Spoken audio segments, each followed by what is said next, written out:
Okay. Grab your Tic Tacs. Okay. Yeah. Oh. Okay. And just when things were getting good, the internet suffered a fatal heart attack. And they were able to continue on their way, unabated by his stream. Are we back? Can everybody hear me? Stream lives, yes, emergency. Yeah, we had to emergency resuscitate the stream. Our internet went out for a second and then went back. And then OBS crashed, so I had to reset everything, but it should be good now. So I don't know where we left off exactly. I think I don't know if you guys saw me get here, because I don't know exactly when the stream went out. But I was just going to show where you can check out how much your Pokemon likes you for when you get the... Well, I know at the very least we definitely got the Raichu set from the fan club, so... Oh, as I was skydashing? Okay, yeah, I was skydashing here to Pallet Town to show you. Okay, so if you want to know what a particular Pokemon thinks of you in terms of their friendship value, you can come back to your rival's house and his sister will tell you. So I was showing off Mithra, who really, really loves me, and can tell that we trust each other because, you know, we have maxed friendship, or at least very close to maxed friendship with Mithra. So, actually, I kind of want to know how Totoro is in terms of friendship. Let's find out. Totoro fucking hates. Let's see. Well, he's not too bad off. Yeah, we're getting closer, but we're not quite there yet. As far as the Raichu set goes, I think I mentioned it before we left the fan club, but I'm going to wear it after we fight the 8th gym leader. Until we fight the 8th gym leader, I'll wear the assistant set, just to give the clothes a chance to, you know, so that I can use it, so I can show it off. Why am I skydashing when I could literally get up this route in like 3 seconds? I don't know. Laziness. I mean, it's probably true. Okay, but now that we're done with that, let's do a little shopping if we need any stuff. I probably don't even need any stuff. And then after we're done with restocking our supplies, we'll see if we can find out if the 8th gym is open, and then we'll be good to go. I don't need any supplies, so off we'll go. Yeah, it's probably about the same amount of time compared to riding Arcanine, although, admittedly, I won't get into any wild battles if I, you know, skydash there. Whereas with Arcanine, I might just. I mean, do you even need battles anymore? No, not really. There aren't too many more Pokemon that we haven't seen yet that I can catch, so. Yeah, sorry, that's not gonna work. How long have you been standing there? Well, I mean, it was just so entertaining, I had to stay here for a little while. Yep, we are even on gym badges, so this is all that's left, yep. Who could we tell? Could tell Mithra.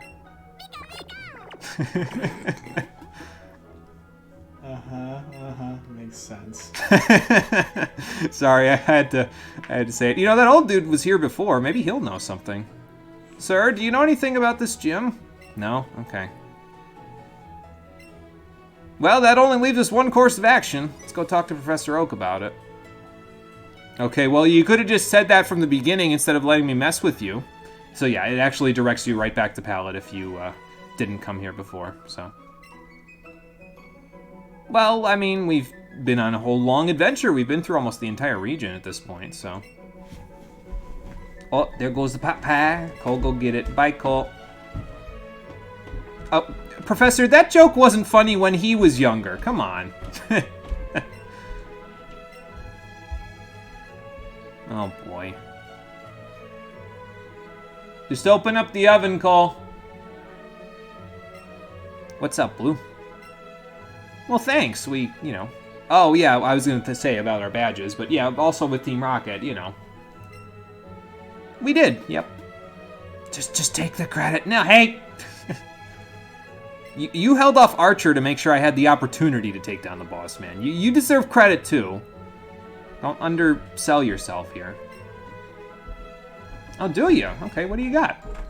And for defeating the 7 gym leaders and also taking care of Team Rocket and Silph, Blue gives you a Keystone. What does it do? Yes, so the Keystone allows you to use Mega Evolution.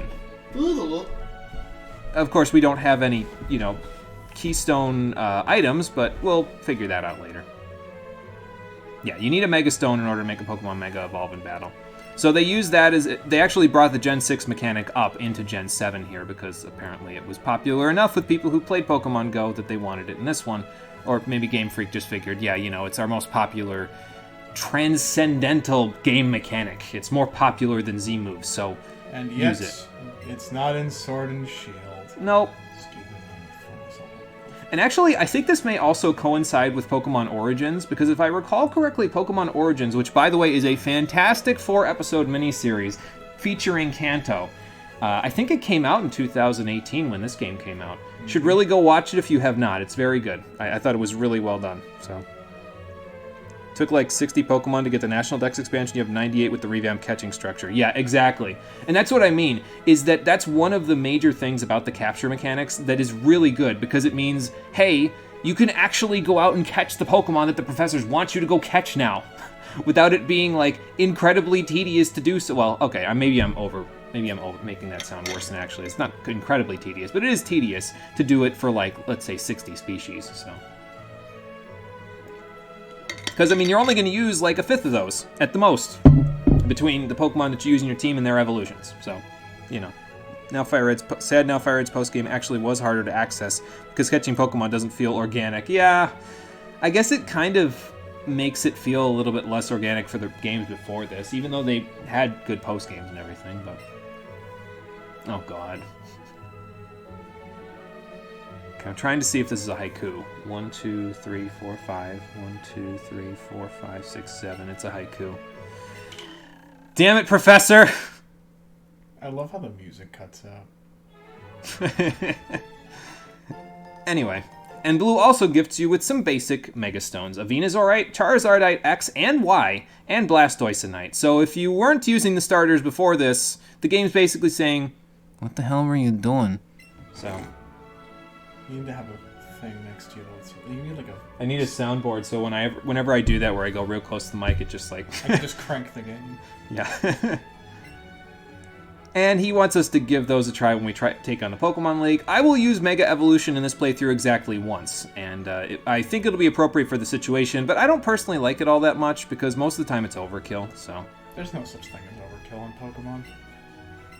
Yeah, I don't know. I almost feel like in this game it is overkill, so... Yeah, we're trying to figure out how to get him back to the gym, wherever he is.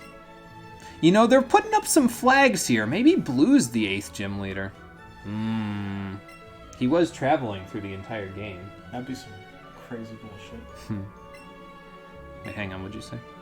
Oh, yeah, I mean, if Team Rocket had access to Mega Evolution, yeah, it would have been a huge pain. Let's not give them any ideas, though, shall we? What's up, Mithra? Just that... Ah! Yeah, like that. Exactly. Yeah, what are you up to? Oh, okay. Nice. Well, this is a lot of flags. No, I won't tell anybody. Remember this for later, it's important. Oh, really? Okay. Wow, news travels fast around here. Remember this for later, it's important. Okay, Interceptor, let's get the heck back to Viridian City so we can finally take on the 8th gym leader. Megazard and spoiler Y were the originals. The X versions were made in response to fans saying the Y version looked bad. Guess what? The Y versions were used more. Game Freak knew what they were doing, but fans ruined it again. Pokemon is one of those series where you can never ever win, because either Game Freak messes up or the fans say something, they say that they messed up on something and they actually didn't, and then Game Freak listens to them. So it's like, come on! Oh boy. Well, anyway. We're back. Let's let Interceptor rest in the Pokeball real quick. I may actually take Emery out of the Pokeball real quick before we do this. I'll take Littlefoot out, I think, when we go into Victory Road, because he'll be very useful in Victory Road overall, so it makes sense to have him, you know, actually be there. But you know, it kind of saddens me they didn't like stick with Mega Evolution as like a gimmick, because like so many Pokemon don't have Mega Evolutions, and they would be fantastic if they were Mega Evolved. Yep, and that was the original thought process that a lot of people had was, oh, they're gonna, bring up the Pokemon that don't have good stats. They're gonna give them Mega Evolutions so they can get them. Nope. Well, in some cases, yes, but in some cases, no. So, like, if you really want to get technical in terms of just like what they should have done for the Mega Evolutions. Yes, exactly. So the requirement for this gym is just have 7 badges. So, and you can't get in otherwise. So, yeah, they kind of make the last few requirements for the gym pretty easy. So, oh, okay, gotcha. But I'll keep that in no, mind. they had to give Charizard another form. Shit's practically a Digimon at this point with how many evolutions it has. There's an item in the gym. And if you listen closely, you can hear me being called a heretic in the distance. But yeah, it uses the floor tiles that were in the Team Rocket's hideout there, wink, wink, for this. Although they're made by Silphco, so that's not really out of the ordinary. So, but let's fight our way through Viridian Gym, shall we? That's what people hoped, especially after ORAS. Yeah, exactly, that they were going to keep going with it and give it to Pokemon that needed it, and then, well, they said, it's a gimmick, throw it in This son the... of a bitch stole my name, kick his ass. It's a gimmick, throw it in the bin.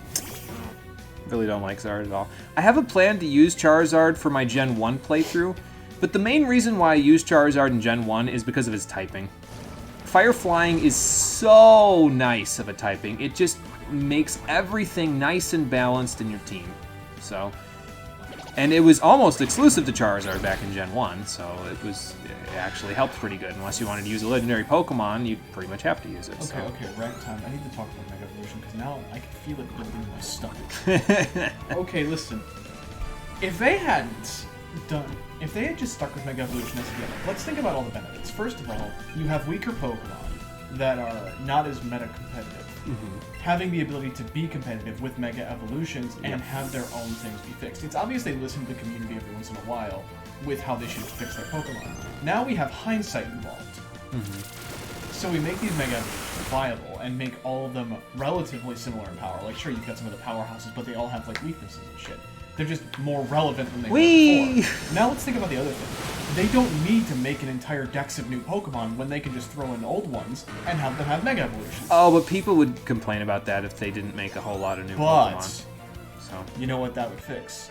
The overflow problem of too many Pokemon. yeah, that's true. Imagine if we only got like a few really well-designed, really well-typed Pokemon for every generation. Yeah, and then just a shitload of Mega Evolutions. And I mean, having only a couple new, like having maybe a couple of dozen, like 2 or 3 dozen new Pokemon discovered, would actually make sense at a certain point in Pokemon's history because you've discovered most of the world at that point. So most professors have been all over the world and discovered whole bunches of new species of Pokemon. Now, granted, in the real world, there's hundreds of thousands of different species of Pokemon, or not Pokemon, of animals, but the Pokemon part, like, if you only have a few new ones, it would make the world feel, I guess it would make it feel a little more like a world rather than just a rapidly expanding area, you know what I mean? Not to mention, with the advent of introducing things like Alolan and Galarian Pokemon, it means you can effectively create a bunch of variations on Mega Evolutions. Because, like, I want you to imagine Galarian fucking Weezing, Poison Fairy as a Mega. That would be insanity. You know what I like to imagine when I think of Sword and Shield? What? Wailord actually being to scale. At least the non-X is to scale on the world map, yeah. So that was the thing that Sword and Shield did that I should have taught Totoro Ice Punch. I'm gonna do that after this battle. Where I just couldn't stand it. It's like, they're to scale on the world map. Why are they not to scale in battle? What's wrong with you? Why do you have 2 separate models? Don't do that! Like, all I'm saying is, like, Mega Evolution was a really well-designed gimmick because it effectively let them avoid a lot of the issues they're running into now because everybody's pissed off that going forward, every new Pokemon game is going to have a slash dex. And a new gimmick. If they brought back Mega Evolution for like every preceding one, it'd be essentially like, oh, all of the new Pokemon are going to be getting Megas, and a lot of old ones might be getting Megas. But people would say eventually that's getting stale, so as well. I mean, I'm not arguing and playing devil's advocate here and saying they should use new gimmicks, because I think they should have kept Mega Evolution for a little longer to see where it went, and then gone from there, but... I mean, sure, the gimmick would eventually get stale, but it would make it so they wouldn't have to design an entirely new generation of Pokemon literally every time they make a new game. Yeah. because that's insanity. But what Marie is saying there also is true, because people cried about how Kalos didn't have enough Pokemon. They got 80 new ones. But yeah, 110 seems to be the amount that keeps people satisfied. Yeah, there's outcry no matter where you go in the Pokemon community, unfortunately, because someone's going to get offended by them doing something. And it's just like, I don't know. I don't like to cry foul of things that Game Freak does if it's not warranted, you know? It's a matter of time. It's warranted in a lot of cases, but, you know. I think the thing is it's only a matter of time before we start getting Pokemon that are similar to ones that have been used in the past that are essentially forgotten in the decks. Is what I'm trying to say. Because there's only so many ways you can design a fire type. There's only so many ways you can design a certain thing. Sure, there's a lot of animals in the world, but, like, based on the way that they're doing it now, like, there's not a lot of, like, crazy Pokemon. Like, I mean, the Electric Corgi was really fucking good, don't get me wrong. Now, like, I think it's only a matter of time before they just kind of really run out of really intriguing ways to make them, and they have to start making them a little bit more abstract. I mean, look at the final boss of Sword and Shield. That thing's terrifying. Now, you also have to remember that they actually farmed out the design stuff for Sword and Shield. They actually had a designer from the UK do it instead of Sugimori, so... Oh my god. Remember that meme posted in the server? Pokemon was in the category of communities that wouldn't be satisfied with all the riches of heaven. And I mean, yeah, it sounds like crazy, but that's probably pretty true, honestly. It's from a... I'm speaking from the Mega Evolution thing from a logic standpoint, because I know the pain of trying to design things that are different from other things using similar elements. Because, like, we have two separate types of centipede Pokemon at this point. That's the one thing that comes to mind. We have a flat one that's on fire, and we have a poison one that's adorable. I thought you liked both of them. I love both of them. One's a flat piece of gum, and the other one's big. And this is coming from Cole, who hates centipedes in real life. Listen, give me a flamethrower, I will destroy the entire species. But then, who would eat some of the smaller bugs? Okay, you know what? The tiny centipedes can stay. The ones that are as long as my arm are unnecessary. But aren't those millipedes, though? Isn't that the point? Have you never seen a tropical centipede? I mean, I've probably seen one, but I probably referred to it as a millipede, like, without actually thinking about it. Listen, I kid you not. It is a centipede that is as long as my arm. And as wide. Big. How's Ice Punch do against the Nidoking? Oh, this is gonna hurt. Okay, that wasn't so bad. At some point, you just have to think to yourself in terms of a difficult position. Like, sure, the entire Pokemon community would not be satisfied with all the riches in heaven, but at some point, you just gotta nail it down and say, listen, this is the logical answer to this question. We're still gonna sell, like, several million units and make our money back 20-fold anyways. See, but they thought about that, and that's why they haven't put as much effort into their recent titles. They said we can. Looks like they're putting some work into that. They said we can make an active lack of effort in our titles, and we can still make a ton of money. So why go crazy out of our way? And this is going to sound familiar because I'm going to talk about it tomorrow when we get to the credits. Why go out of our way like crazy unless it's trying to pull in a new audience? Wink, wink. Let's go. It's almost like when Pokemon Company puts effort into their games, the games are good. But the reason why they put effort in is where I have the problem. So. Yo, Cole, you sound like one of my friends. He hates the Fae in general. He said he'd take a fly swatter to all of them. When I brought up dealing with more than one, he said he'd dual wield them if he had to. I've had bad experiences with the Fae in D&D on multiple occasions. That's funny. I'm telling this story now.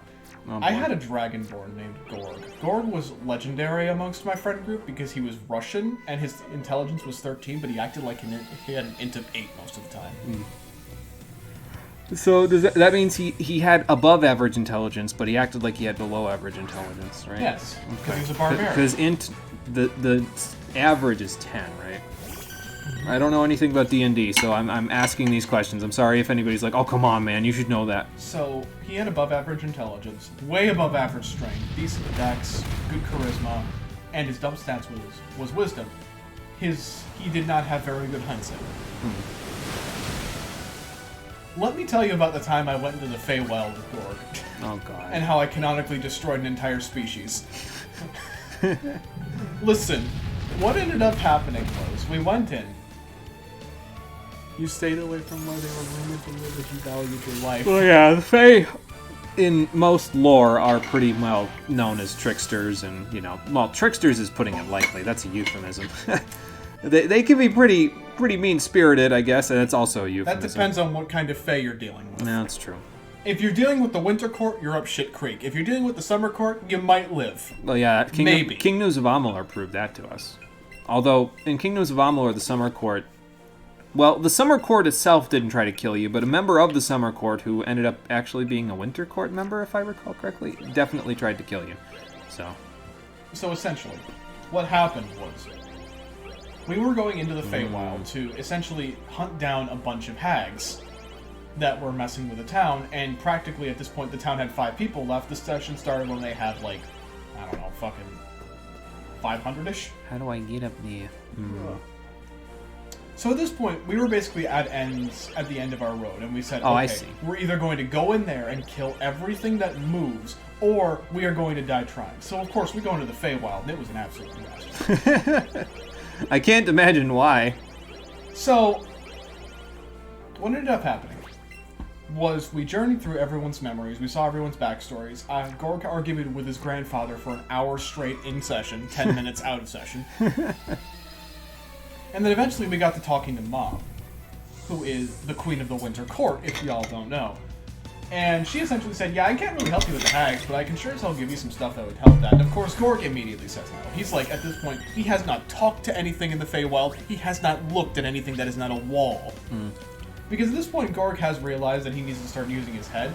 And ever since the hags essentially tricked us into becoming werewolves and nearly slaves to their immortal will, by talking to them, Gorg had not spoken to anybody except for the party, and only after rolling a wisdom check to make sure they were real. That happened 3 times, I nat 20'd on 2 of them. Oh my god. Every single time we'd go into a new section where the mindfucking was happening, I would just go, intelligence check to make sure all of my allies are real? Okay, good. So, we had a boss fight happen, and then we canonically, and I kid you not, we got out of there. Gorg literally destroyed an entire species of hags. Listen, it's not often you get to beat a god to death with your bare fists. I took that opportunity maliciously. I'm the Karate King, uses a Graveler. You guys need to start using fighting Pokemon, That should give you guys. an idea of my experience with the Fae. I don't think you understand. Not fun, huh? In every single, like, canon where Gorg is older and more experienced at a higher level, he has slaughtered the entire species of hags. He wears the head of their god on his belt. Oh boy. So that's Cole's fun D&D story. I have a lot more involving the Fae, trust me. My one friend, he ran them essentially as, if you talk to them, if you look at them, if you breathe on them, if you hear them, you're a slave to their will. Great! I hated it. I hated every second of it, because it essentially meant that he was sort of playing them up to be way, way, way too powerful, and it pissed me off to no end. Okay, we gotta put the story away now because I have to go beat a gym leader. Are we ready to see who the Viridian gym leader is? As if there's anyone in the audience that doesn't already know. No, I have not. Yeah, No, I have not, Marie. it's Giovanni. Look at this man. He's posted up on a... And actually, this makes a lot of sense, because the reason why the Elite Four was having so much trouble actually getting involved when he was doing stuff with Silphco and all that stuff is because he's a gym leader. So he actually has clout in the region, and he's the strongest gym leader out of all of them. So he has clout in the region, so if he decides to get up to nefarious misdeeds, they're like, wait a minute, why are you doing this? You're supposed to represent what trainers are supposed to idealize. They're supposed to become the strongest they can be, and you're the strongest gym leader we have as a representative. And he said, I don't care. And he just went off and did his own thing. But that's why they had so much trouble, because Team Rocket is naturally, by the course of Giovanni being the 8th gym leader, ingrained in Kanto's political system. So they're criminals, but their leader is a leading political figure in Kanto. And I always thought that was such a cool lore point, so I just wanted to say it before we went and fought him. So now let's go fight him. This man's posted up on a chair. Hi, Persian. I know you don't like me, but I love you. This dude is living in a mansion that is also his gym. What an absolute madman. Cole, have you fought your Terraria waifu, the Empress of Light? I've only ever killed Cthulhu in Terraria. Boy, that's no small feat. Trust me, if I showed you the means by which I did that, you would be surprised. Oh boy. So anyway, Giovanni is hiding out here as the gym leader. Well, that was his job originally, but he's back doing it now because he has to hide until Team Rocket is back to being restored. So now he's going to fight us at his full strength. Alright then, let's do this just like before, where I mow you over and then you run away with your tail between your legs. 8th gym leader, Giovanni, would like to battle. I love those shadows. Yeah, it makes him look so evil. It makes him look so intimidating. I love it. I'm a little sad he doesn't have like boss music. It's just the gym leader boss music. Yeah, if he had, like, a remix of the Rocket battle theme, I would. It'd be nice, but I mean, I'm okay with it. So anyway, his first is a Dugtrio. I have Littlefoot out because I can Nosferatu tank this Earthquake and just probably KO it right away. So Dugtrio's defense isn't that high. Yeah. But that means Littlefoot can't help out with the rest of the gym, so I guess we'll have to figure something else out for the other 3. We'll be fine. We'll figure it out. He's dead. Yeah, that Dugtrio didn't last long. I love how Giovanni doesn't even have a type. He's just a trainer. Well, he does have a type. He's a ground type gym leader. So, really? Yep. All of his Pokemon will be ground type. Now, they have alternate types in most cases other than Dugtrio. But if you played this in yellow, he actually used his Persian in his team. So he was the ground type gym leader asterisk. So... okay, so... He just had like a full, like, 6-thing, full team of just strapped Pokemon. So Nidoking is not his ace, but it is the biggest threat in his team, so I'm going to send Emery in and hope to God that we're okay. I might use my boost here, actually, because my boost will actually help out quite a bit against this thing. It is not to be messed with, so... Not to be trifled with. No. It hurts. Now, we're a higher level, so it probably won't hurt as badly, like in that case, but... This thing, if you're lower than level 49, it has Horn Drill in its moveset, it has Mega Horn and Poison Jab along with Earthquake, so all of the above are really going to mess you up if you don't have a solid physical wall for it. Thankfully, Sandslash is a pretty good answer to Nidoking. It can't take the hits repeatedly, but it can hit back with a super effective same type attack bonus Earthquake and, you know, completely annihilate it because I'm 5 levels over, so... Yeah, Nidoking does hurt. That's why I love it so much. Yeah, and like I said, I still have plans to use Nidoking in one of our other Pokemon playthroughs, and Nidoqueen for that matter, but we'll get to that eventually. His ace is a Rhydon. The reason why I don't find it all that threatening is because you can just throw a Water or Grass type at it, just like you did with Brock in the first gym, and you'll be fine. So, we'll have Stitch do this. Yeah. Well, apparently he's still fighting under the obligations of the gym leaders themselves. He probably got in a lot of trouble with the Elite Four after Silphco, and they were like, no, you absolutely have to fight your next challenger under the rules of this, or else you're not going to be a gym leader anymore. And so he said, fine, I'll do it, I guess, if it means I won't get in legal trouble. And then it just so happens that his next 2 challengers are the very same trainers that completely knocked his ass out of Silphco. So, yeah. Yeah, he's Nidoking and Nidoqueen. Now, before Stitch leaves, I'm going to put up a Reflect. We probably don't need it badly, but I'm going to put it up anyway. If I survive, we'll be fine. Yeah, we'll be fine. We have a plus defense nature. We'll be okay. But I'm going to put up a Reflect. We probably don't need it all that badly, but it will make this next part a little easier. Because I'm going to send out Totoro. Now that he has Ice Punch, we'll have him take care of Nidoqueen. Nidoqueen's a little more defensive, so this might even take 3 Ice Punches, but I might be underestimating Totoro's damage output, so we'll see. Endel was your Nidoking, Diapso was your Nidoqueen. That Leaf Green playthrough was fun, the Nido Royalty Duo, and the greatest star of Valencia, the Charizard. Yeah, that sounds like fun. Use a couple of, you know... Usually I don't end up getting to use Nidoking and Nidoqueen in the same team, because I'm like, eh...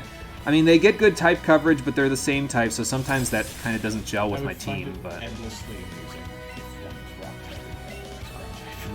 is rock type. That could be like a regional variant where they have like one be rock type and then one be. I think it would be really cool if else. Like they did like a new region type version of Nidoking and Nidoqueen, and they were both separate types, so they were viable to use in the same team. Yeah. That would be interesting. So the royalty could actually be used without, you know, them having a mutual weakness. Well, I'm glad you enjoyed it. It was pretty easy for me. I'm over here yawning, Giovanni. What you doing? Yeah, you didn't really take this very seriously, did you? And we've won our final gym badge, the Earth Badge. All right. That doesn't really look like an Earth badge. Well, did it show the Earth badge? Well, I mean, you're gonna show it. I know what it looks like. I watched Gen 1. Oh, yeah, with the leaf. Yeah. Yeah. Well, it's actually a piece of a wing, it looks like, almost. Looks like a feather. Yeah. That's what I meant by piece of a wing. Yeah, a feather. Couldn't think of the word. The Ninos were in the 70s by the end. Valencia was 50 because you felt bad not using your starter, but you kept keeping your party instead of boxing. Well, that makes sense, yeah. And yeah, so the Earth Badge is integral if you like to have really high-level traded Pokemon, because it makes it so they always obey you, no matter what level they are. And we can also use it to challenge the Pokemon League, which is probably a little more important for our purposes, so... And if you didn't have it before, he gives you TM41 Earthquake, which is much better than Fissure, which I think he gives you in Gen 1, so... And yeah, Earthquake, there's no nonsense to Earthquake. It's just 100 base power, ground-type move. A whole lot of Pokemon can learn it. It's really good coverage, because ground is one of the best offensive types. So, yeah, it really, really works. And this implies that trainers are able to create technical machines by some miracle nature, but he actually made the TM for Earthquake, and that probably is why they made him the ground type gym leader at some point, because he came up with something that no one else had been able to do. He took Pokemon techniques and turned it into data that you could then stick on other Pokemon. I mean, theoretically, that would be pretty simple to do. You just gotta figure out precisely how each Pokemon creates earthquakes. And then create that in a simulation, and then store the simulation's results as data. Are you seeing how this gets a little more complicated the further down the rabbit hole you go? I mean, Giovanni's like a genius. Well, yeah, I mean, look at the screen he's got in the back there. He must be pretty good with computers, so... No? Well, I mean, we could keep it between us if it makes it easier for you. You should probably tell your entire follower team that, because they might actually start going around and doing things without your consent. Crystal. Oh, okay. Wait, what? Well, we've sort of freed him from his fate as the boss of Team Rocket at the very least, so... Wait, what? In Crystal they did what? Team Rocket started doing things without his consent. Huh. I didn't actually know that. Well, yeah, I mean the radio tower incident. Oh, yeah. I'm stupid. No, it's fine. Well, Mithra, we didn't want to put you in for this one because ground type's bad against bad for electric types, but you did good for moral support. Borderline terrifying. Anything in his situation? gym drool? No. I would find it borderline terrifying if it was just like, oh yeah, here's Mega Evolution. Use that to conquer your enemies. Giovanni has a Mega Mewtwo. Bro, I would shit bricks. It'd have to be like level 30. Mega Mewtwo's busted, yo. But yes, we have all 8 of our gym badges. We can go challenge the Pokemon League now. Awesome. After I, viciously hurl into a toilet in the Pokemon Center from all the spinning. Oh, let's see what he has to say. Well, yeah, he keeps the lights off back there. You can't even see it from here, so... He's like me and enjoys being in the dark. It's not hard on his eyes. No, I mean, that's fair. Hey, Blue, thanks. Oh, I guess news really does travel fast. Yeah, well, it explains why the Elite Four couldn't get involved, huh? At least early on. Oh, okay, so what we thought will be true now. Blue is going to take care of Viridian City Gym while Giovanni has the place vacant. Awesome. So yeah, he actually canonically becomes the gym leader of Viridian City Gym before you beat the Elite Four in this version of the game, which I think is interesting because it was implied to happen in the 3 years separating Gen 1 and Gen 2. But now you actually get to see it happen, which is pretty cool, so... I'm glad for you, Blue! Well, yeah, especially if you're the strongest gym leader, they'll think twice before messing with Silph again, so... Aerodactyl almost level 60 by that point. In Fire Red and Leaf Green, the TMs are discs, and we stuck them on Pokemon and they absorbed the data. Yeah, that's true. They basically were Digimon in Fire Red and Leaf Green. They just ate data with their foreheads. They didn't even stick them in. They just ate them. Yeah, it was just like... Not even in the forehead, just... It's like a donut. Well, no, in Fire Red and Leaf Green, you literally stick it on their forehead, and then it goes... and it gives them the move, so... I can see that in my head. It's disgusting. Okay, bye, Cole, for a minute. So anyway, now we can go challenge the Pokemon League. To get to Indigo Plateau, we go through Route 22, and then we can challenge the Elite Four. Thanks for the directions, Blue. We'll be back, maybe eventually, once you get all set up, and we'll challenge you then. And yeah, you do get to fight Blue in the post-game, so we'll actually get to fight him at his full strength once we get a little further along here. But first, let's take care of the business at hand, shall we? It's data in a disk. Why are TMs one use at that point? Does it shatter or something? I don't know. It could be that quite literally the Pokemon absorb the data off of the disk so that the data is no longer on the disk when they use it. But I think we're thinking too deeply about it because I don't think even Game Freak thought that deeply about it. When they did that in Fire Red Leaf Green, they were like, this is a cool animation, let's use it. At least that's what I think, anyway. Do we need to buy more supplies? I probably should before we head off to Indigo Plateau, because it's going to be a long way in order to get there. We're going to need all the supplies we can get. So let's go shopping real quick, one last time. We'll put on the Raichu set as well, because we're heading to the League at that point, so that'll give us a chance to wear it. I'll probably use that for the rest of the game, just for the hell of it. It's decent. It's not the best looking thing that I've, that I could have, but then again, I can't get access to any of the Eevee stuff, so I gotta make do with what I've got. Let's sell this water stone. Don't think I'll need that. We can sell the tough candy that we got, because I definitely won't need that. There we go. And I think we're good on Pokeballs. Just a little bit. I'll save the Premier Ball. Maybe I'll try it on one Pokemon that we find or something. I don't know. Game mechanics hurt my head. Let me buy 6 of these just so we're at 105. I don't anticipate using all 105 of these, though. There's really only one more Pokemon where I anticipate using a lot of Ultra Balls that we're going to be catching in the future. That'll happen this episode, most likely. I'd like to get to that by the end of the episode anyway, so we'll see if it happens. I'm not going to buy any more Hyper Potions, because we don't need any more. Get some Max Potions instead, because all of our Pokemon are gluttons for HP. Ooh, we can buy full restores now. I'll take 15 of those as well, thank you. Finally get to make a bit of a dent in my cash there, in my pocketbook. Full heals were good, revives were good. Can buy basically everything at this point, since it's directly dependent on what you have in terms of the gyms. So, in terms of the badges that you have, I should say. So since we have all the badges, we can buy everything that the Pokemarts have in stock. So,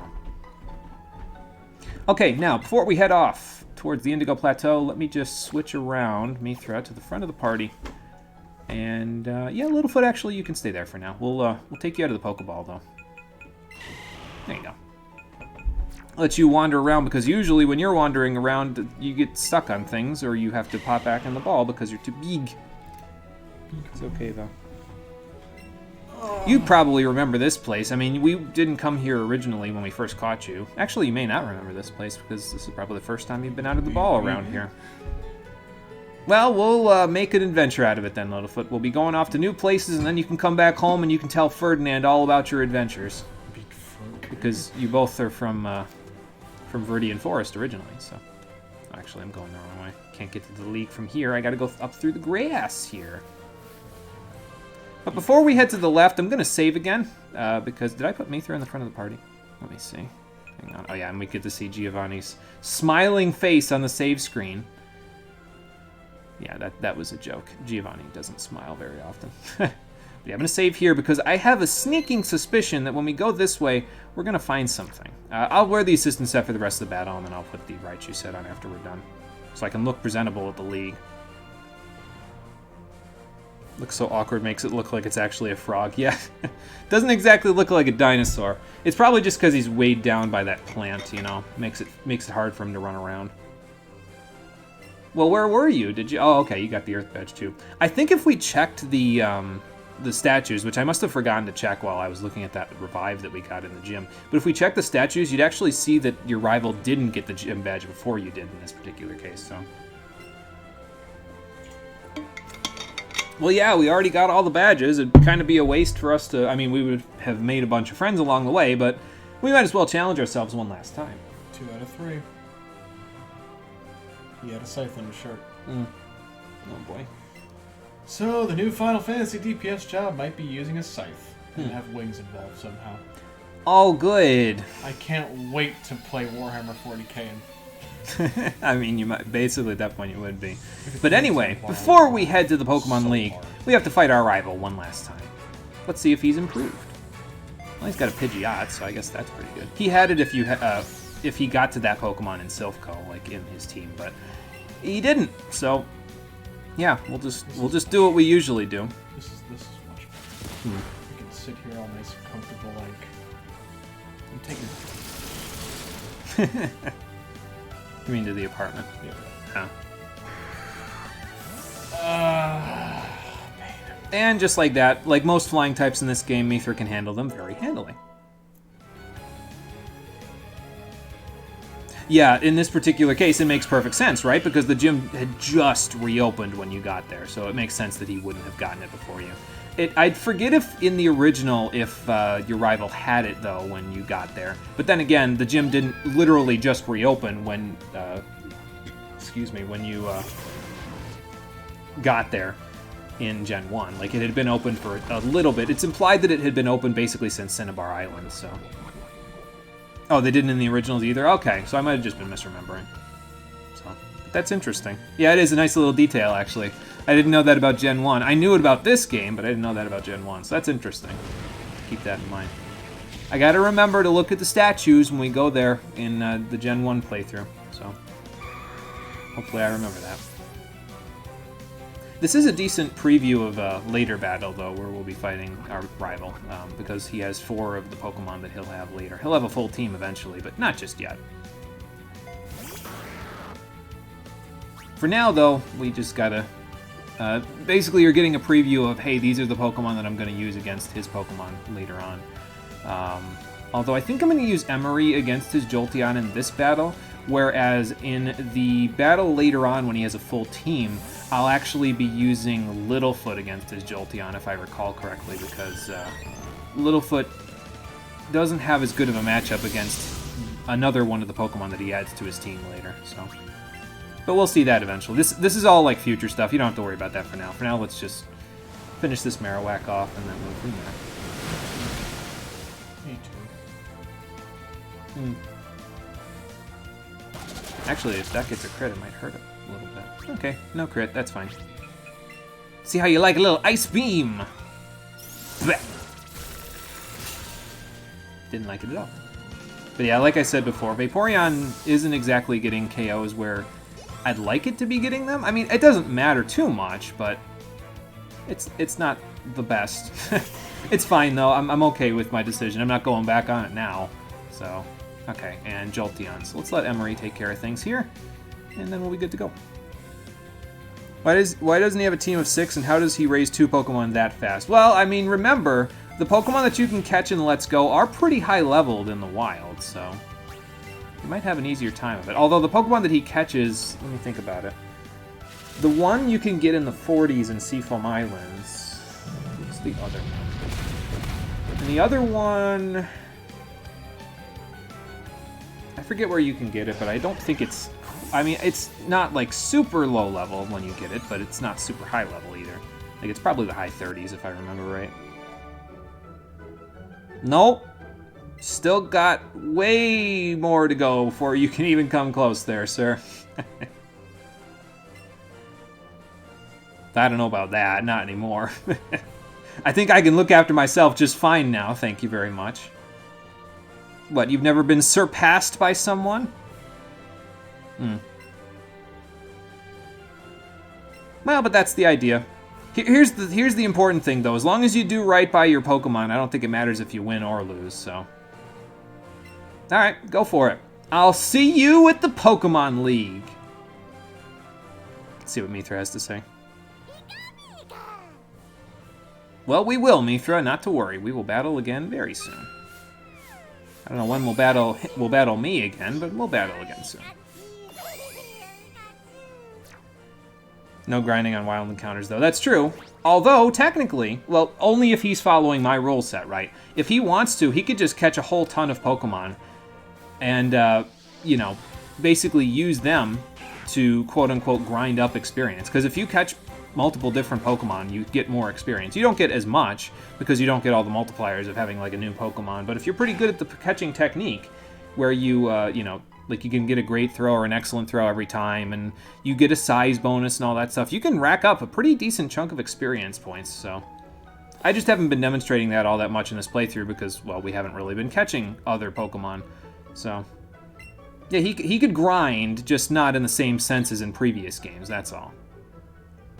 And actually, he could grind more effectively, because not only does he not have to worry about constantly running into wild battles randomly and being like, well, this one's not going to get me a lot of experience, but I'll do it anyway, and just, you know, having to go back to the Pokemon Center and everything. As long as he has Pokeballs, he can just go, basically. Mm-hmm. So. Okay, ready for the Pokemon League, Littlefoot? That's a yes. Stop logicking your way out of this.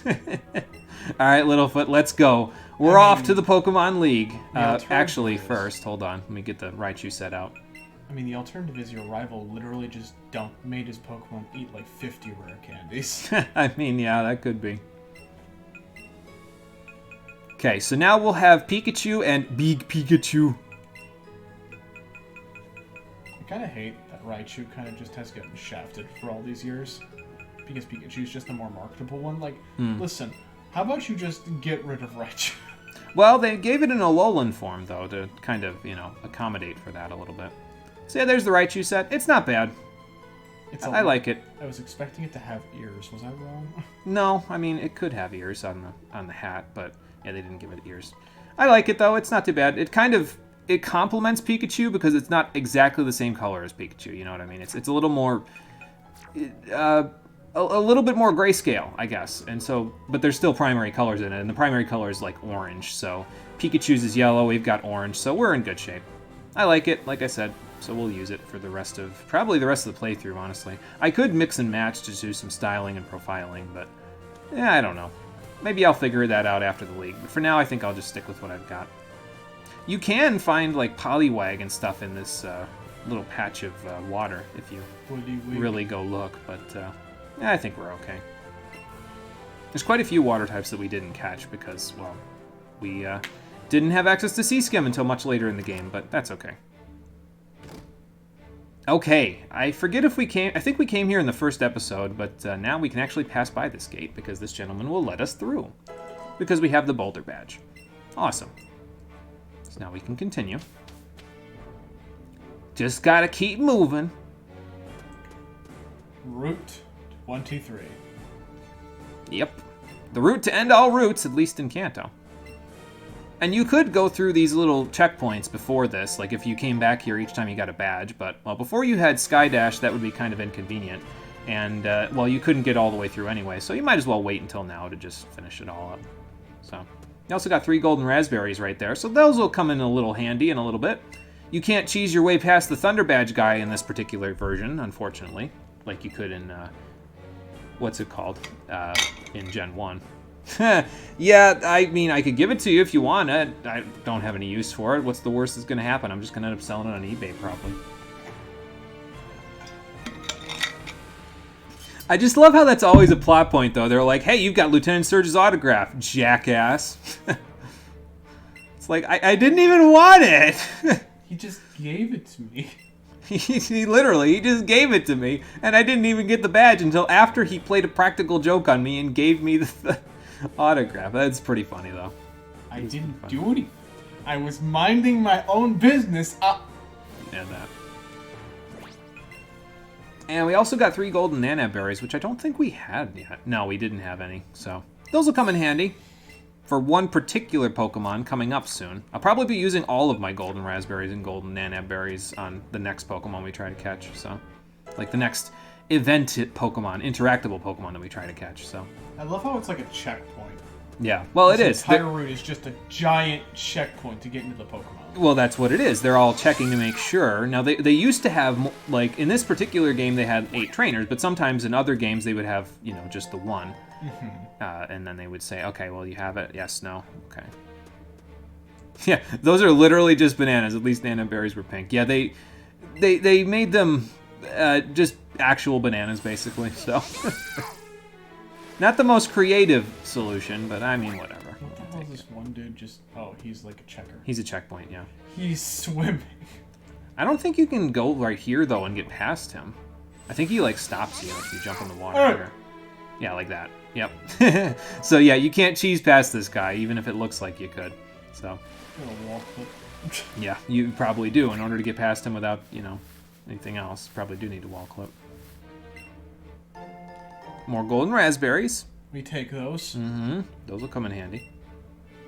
I'm just going to check all the little details here. I can actually take my time today because the rest of the stream, basically all I need to do is get to about the halfway point of Victory Road. I want to save the rest of Victory Road and the Elite Four and Champion until the next episode tomorrow, because that'll make it a little bit closer to 2 hours, so yeah. Otherwise, we'd be playing for like an hour tomorrow, and then, you know. So I can afford to take my time and kind of go through these routes and check all the nooks and crannies, even though there's probably nothing in any of them. I would hide an item right here, personally, but... yeah, that is in Victory Road. Yes, exactly. So it's not like in Gen 4 where it's in I think, Mount Silver. But, yeah, it's in Victory Road. Hey, there's a Poliwag. We don't have this guy yet. Let's go catch it. I swear, I hear the name Mount Silver, and a chill just runs up my spine. You know exactly why. Oh, yeah. There you go, buddy. Oh, he's in the green with Ultra Balls, but I'll throw a Great Ball. It's blue, he's a water type. Makes sense to me. Yeah, where'd you come from? We probably hit it on, like, the first couple of pixels of it popping up, basically. That'll happen sometimes where they'll, like, pop up and then you'll immediately run into them, like, as they're popping up in the world map, so. I feel like I'm lacking intelligence, because for the longest time, I never realized this thing had a mouth. I thought that was its nose and the spiral was its mouth. No. Not quite. So weird. I should have saved that Water Stone now that I think about it, because I could have evolved this thing almost immediately. I could have given it a rare candy and then used the Water Stone. Oh, well. Oops. That wasn't a good throw. Aw. That's okay, I'm using up all my Great Balls. There we go. I might just switch to Ultra Balls after this, because again, I don't think we're going to run through 105 of them by the end of the episode, so... Hey! And sometimes I say those things just so that they stay in the ball that I'm throwing. Because that's usually how it works. So, we got a whole bunch of quick candy out of that, although I'm never going to use that, so... But now that we've caught it, let's read Poliwag's Pokedex entry, shall we? The direction of the spiral on the belly differs by area. It is more adept at swimming than walking. Yeah, I could see that. I love how it's doing a little dance. Yeah, the whole line does a little dance, basically. So. It's just, the final evolution is literally just, square up the dance. Yeah, I mean, pretty much. And I'm actually going to put it in my party real quick, because if we put it in the party, I can actually evolve it right away with one of my rare candies, because it's level 46, and it evolves at level 25, so... Well, damn! Yeah. Like I said, sometimes you can catch Pokemon and just immediately fully evolve them in this game. It's pretty ridiculous, so... There you go. So now Poliwag is evolving. We'll let him evolve into Poliwhirl. Spoilers for 2 seconds from now. And I'll go get a Water Stone later and we'll evolve into Poliwrath, maybe. There he be, Poliwhirl. Planned out your next venture after you finish Stellar Glow.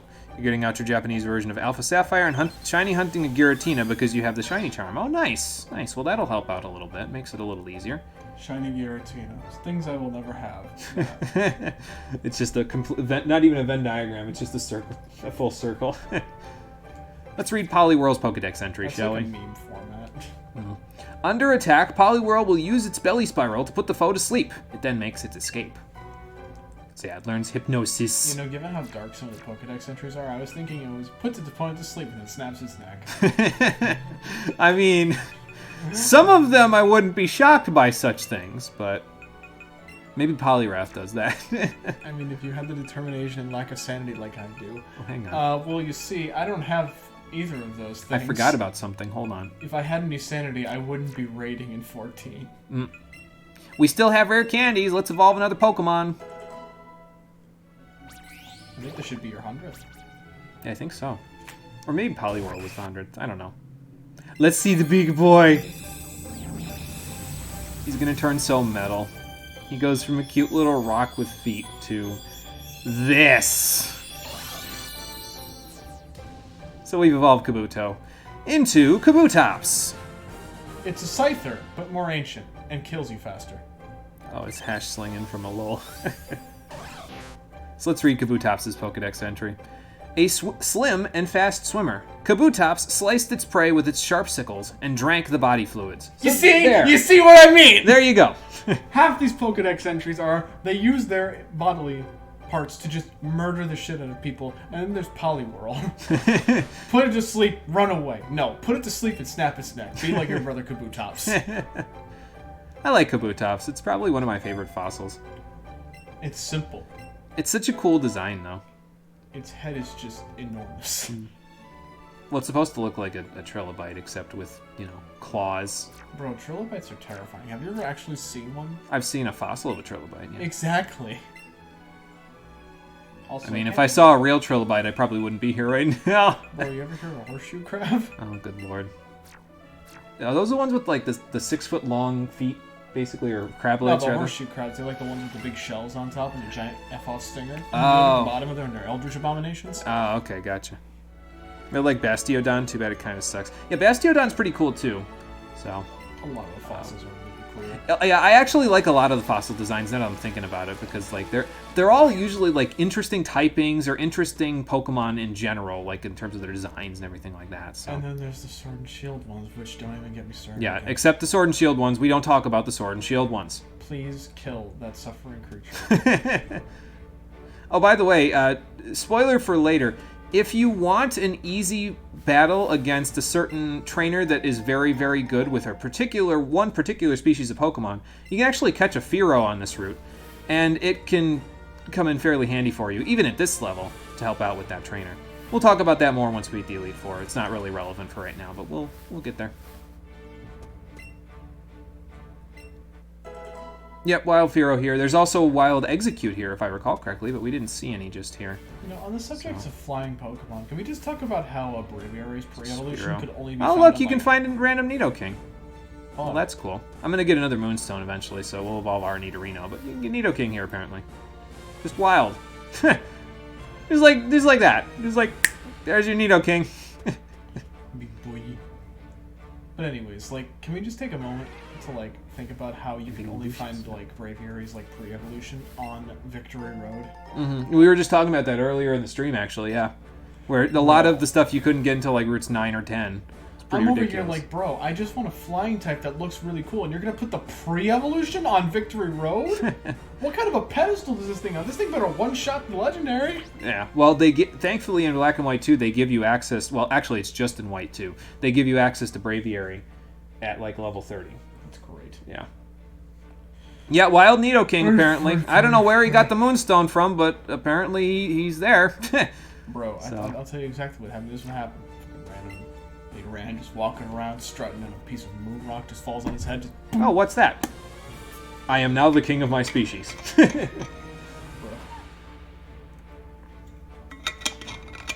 Okay, and I am now here the king of my is species. where you would have stopped before we fought Giovanni in the gym, but we got the Earth Badge from him, so now we can head through to Victory Road, where the Pokemon League awaits us on the other side.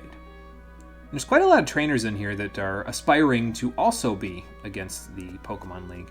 So we'll have to see what we can do.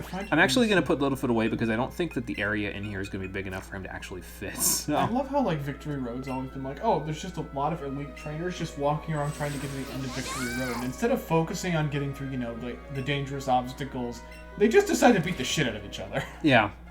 Like, bro, save it for when you're outside the door. Why don't we all figure out these challenges together? Like, it'd be interesting to actually see the trainers working on the challenges or something while you're trying to go through here, and they're like, I can't get this puzzle, or something like that. You know, I think that would be kind of interesting to see. Sorry, Graveler, I've already got one of you, so I'm gonna go around. Okay, surprise Golbat. Well, hello there. Hello there. Just Obi-Wan Kenobi drops from the ceiling. So we can push this rock, but you can't push it any farther. So you actually can't go through here without doing the puzzle. You can't cheese it. So I think I saw a coach trainer over here. That's not a coach trainer, but they have a similar sprite, different coat. But you know, we don't want to stick in front here. I don't know. Mithra's probably a safe bet. I can switch her out for anybody, basically. I'm gonna save right here. I'll probably save on. Will I save on each floor? No, I don't think so. Look at Giovanni's face. Yeah, he's so pissed. He's like, I had to give her my Earth Badge. Damn it. That face is just angry. That's just Vegeta. Damn it! Okay, so let's take on all the ace trainers around here and see what they can do. They've all got pretty versatile teams as well. If you haven't seen a particular Pokemon yet, you'll probably have a full Pokedex, or almost a full Pokedex by the time you're through here, because they're all going to use Pokemon that are a little more unorthodox than what you'd normally expect. So, I probably could keep Mithra in here and just do 2 Thunderbolts, but let's leave Emery. Let's see if Emery can do it. Emery's got this. She can take an Outrage. Just ask that Dragonite that I KO'd in that Omega Ruby Alpha Sapphire Wi-Fi battle I did in 2016. Where my Sandslash indirectly, through toxic damage, KO'd a Dragonite. Man, I remember when I used to play like competitive Pokemon leagues with my friends. They were cancer. Hindsight, they were just terrible for my health. They were so stressful. Like, every week, I'd be, like, sick to my stomach because I knew I was going to get bodied. That's why I kept telling you. Like, I'd have an easy match, I'd be like, oh, thank God. But then next week, I'd get up against somebody good, and they were just like... Just trash you. That's why I kept telling you shouldn't keep doing those, because, yeah, it's like Marie says, competitive environments, depending on the game, but a lot of them have some toxic people in them, so... See, the thing is, with competitive environments like Yu-Gi-Oh! And Warhammer, it's a little bit different. With Pokemon, it relies a lot on your instincts and having good, like, things. It's like, there's so many more elements to playing in a Pokemon-based environment than, like, a Yu-Gi-Oh! In a Yu-Gi-Oh! Based competitive environment, it literally entirely depends on how well you understand the combo strings for your deck. Whereas in Pokemon, you need to be able to read your opponents, you need to be able to understand good sets, and you understand good IDs. But most of all, you need to have insane game sense to be good in a competitive environment. You need to know exactly when to Dragon Dance, you need to know exactly when to drop your rocks or your toxic spikes. Basically, it's entirely about outmaneuvering your opponent, and I'm fucking terrible at that outside of like a fixed environment like card games. And you also need to hope to God that you don't accidentally get critted and your whole strategy goes down the drain. Mm-hmm. Don't you dare try to compliment competitive Yu-Gi-Oh! You win turn 1 or you lose. For your information, I play competitive Yu-Gi-Oh! Oh, good lord. It's terrible, don't do it. I haven't gone to like my locals in weeks or months or even years. Not even because I don't like the people there, but because I literally don't have transportation to go to my locals. Did I see a tail wag? Oh, Yeah. you did tail wag for those there. Yeah, strong push is in effect. So, you just super sick. Yeah, you just glow forever when strong push is in effect. So, well, you glow for the rest of the dungeon anyway. Okay, so I think you have to push these and then come back in order to get the other items. Let's see what we got the first time. Ah, TM56 Stealth Rock. Nice. You chose correctly. That was the last TM, or rather important item listed in my notes before we go to the Pokemon League. So now we're gonna go into the TM case there. Boulder in there. Why? I don't know. Just to mess with you, I guess. Just to mess with everybody.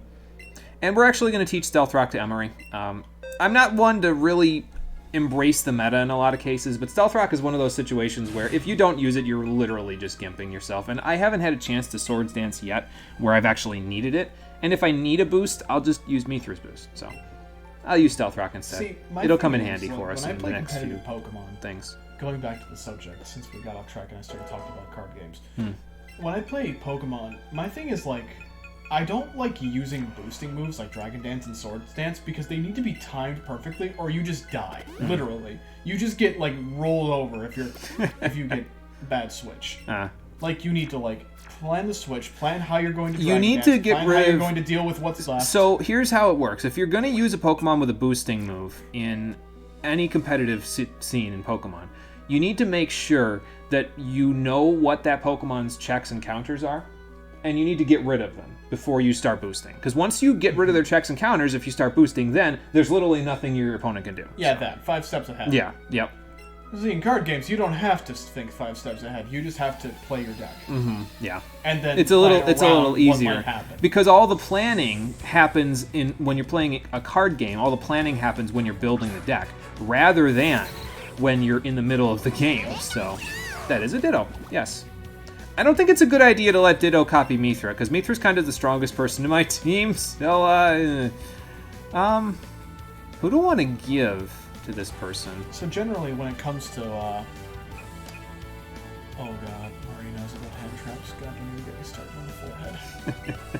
I'm gonna let Ditto transform into Emery. So essentially, when I play competitive Pokemon, generally I like getting Pokemon that are just good out of the gate. Like, they have good defense. And that's the one thing I prioritize. I like good special defense, and I like good defense stats on my Pokemon, because, to quote myself, you can't DPS if you're fucking dead. I mean, that's true. When I played competitive Pokemon, when I built my teams, here was the secret to my team building that nobody ever got for some godforsaken reason. When I built my teams, I always had 2 defensive walls, 1 for each type of defense, two bulky attackers, 1 for each type of defense, and then 2 fast attackers. 1 for each offense, in that case. I like speed a lot, but the problem is that every time I tried to do, like, a speedy offense mod, I'd get fucked by priority.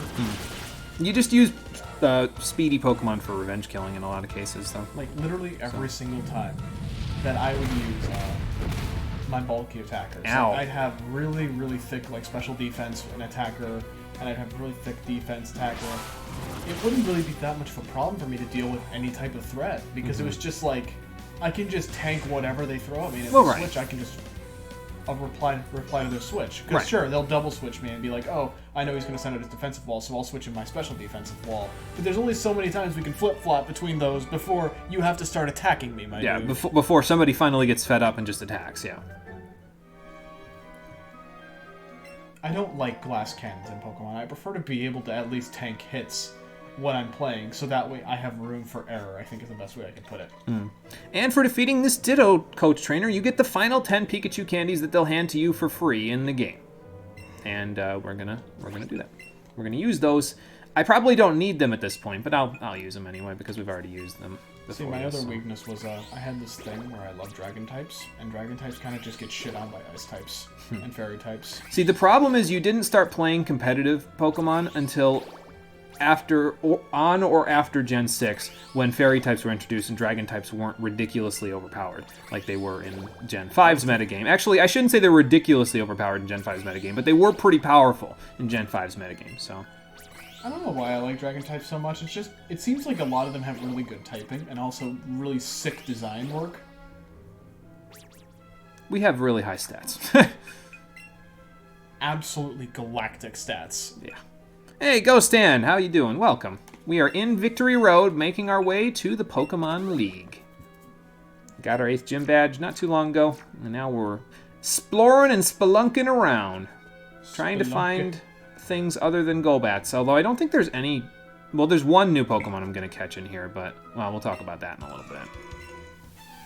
I agree, Fairy was designed to keep Dragon in check, but the problem is that Fairy became the new Dragon type. Fairy Dragon Steel Cores are pretty damn powerful. You know what infuriated me to no end? Yeah, so I farmed a little off screen. What infuriated me to no end was, I understand, like, banning Mega Diancie, but you're gonna go after Diancie for the bans. Like, literally a week before we started that last league, we banned McGarrett. And I was like, dude, how the fuck am I supposed to have a Fairy Steel Core at this point? Well, so you have a Fairy type and then a Dragon type and then a Steel type. Uh-huh. Or a Fairy type and then a Steel type. You know what McGarrett wants? Both, I know. I usually don't like running those both on the same Pokemon, though, because then it has to be one of my defenders rather than it could be both, because one could be a Fairy type and one could be a Steel type, so... People hate Fairy for doing its job and existing. But yeah, Fairy was designed to keep Dragon in check because they were really powerful. I don't think Dragon types on their own in Gen 5 were as powerful as Weather teams, but they were still really strong, so... Weather teams were absolutely nuts. Yeah, Weather teams in Gen 5 were obscene. Like... They were really obscene, giving a lot of boost to Weather. No, but here's the thing. In Gen 5, Weather lasted forever if you set it with an ability. Mm-hmm. So... It's not like it isn't anymore. They actually nerfed that in Gen 6, if I recall correctly, because they directly said, nope, we can't do that again. Ooh, Power Whip. Ow! So Weather isn't permanent anymore, remember Gen 3? Yeah, so actually, that started in Gen 3 with abilities. I don't want to say it's just like in Gen 5, but in Gen 3, if you had an ability that set Weather, like Drought or Drizzle or, was there a Sandstorm one? Sandstream. It was permanent. It just wasn't really a competitive problem until Gen 5 when it became an acute competitive problem. Yeah, Tyranitar, yep. Tutoring everything to the point of being useless or make everything comedically overpowered. Yeah, pretty much, I feel like I'd be more inclined to have the latter. Yeah. Because the latter's funnier. Nothing's broken if everything's broken. Right, exactly. When everybody's super! No.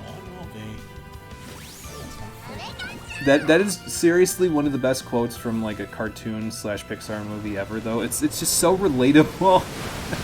That movie was something else. Oh man, the Incredibles one was so good. I mean, the Incredibles 2 was pretty damn good as well, but the Incredibles 1 was just like... The Incredibles 2, like, man, in a lot of ways, because the movie was incredibly funny, but also played on a lot of the things of when the movie was based, and that was great. yeah. That and the animation was god tier. Yeah. Everything's broken! Fix it now! Yeah, who's the most creative at that point? Right, exactly. So then it turns into more ingenuity than it is, okay, I'll just use the stuff that's broken, because then everything's broken. So it's like, okay, well... Okay, so we got our Ultra Balls. We'll head upstairs, then we'll head back downstairs, and for some reason that strong push rock will be back where it was. So then we can... Whoop. Well, I didn't see what that was. We'll see that when we come back upstairs. No big deal. Maybe. Maybe we'll see what that was when we come back upstairs. I don't know. We'll find out.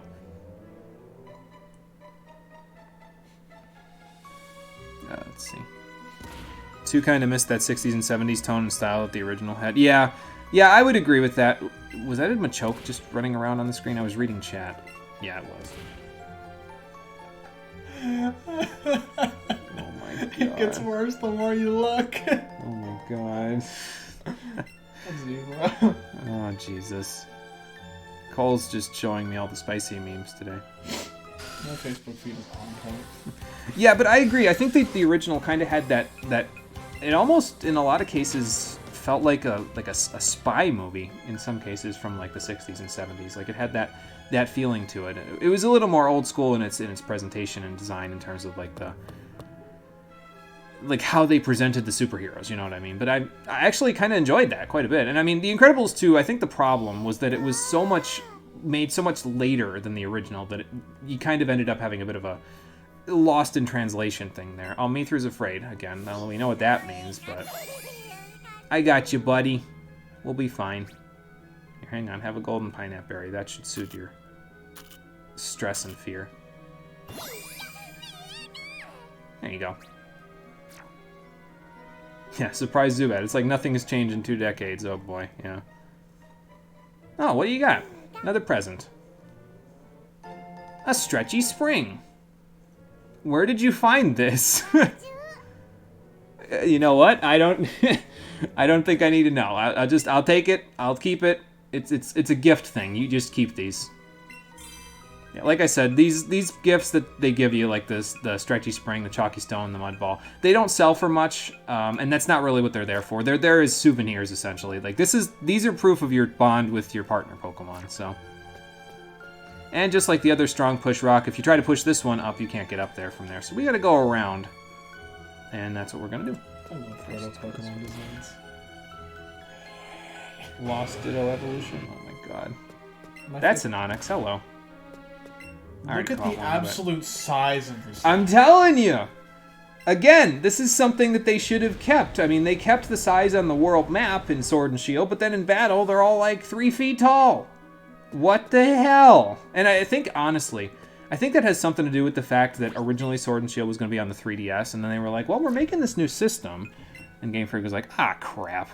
So, but still, it's like, don't design it for the 3DS when Nintendo has that in the works, you know? Like, I would think that since you're one of their biggest cash cows, you would be, you know, have privy to some of that information beforehand. I don't know. Pikachu, did you steal this? Yes, pet indeed. New super design was meh. Yeah, honestly. I mean, like I said, I like The Incredibles 2 quite a bit, but I've only seen it once. I'd have to really go back and say, you know, this was good, this was bad, this was in between, but maybe I'll do that one of these days. We'll see. Yeah, I love Pokemon to Me when it dropped. Spent hours in it, unlike Pokepelago. Yeah, Pokemon to Me was great. I liked it. And I like the Pokemon Camp stuff that they have in Sword and Shield. I will give that credit because I actually enjoyed that, but I don't think it's used to its full potential, just like about 80% of the mechanics the Game Freak puts into its games. Oh-ho! But, you know. Actually, can I have Totoro take care of this guy? Yeah, Body Slam will probably take care of it. I was going to use Crunch, but Body Slam will take care of it. Yeah, the sense of scale is a disaster in Sword and Shield. It's like they're humongous on the world map, then you get into battle and it's like, how did you shrink? What are you doing? But to be fair, the scale thing is a little wonky because I can't imagine fighting a full-sized whale lord Yeah. in battle. Little tiny Pikachu, literally 100-foot long whale. How do you even send that thing out without destroying a city block?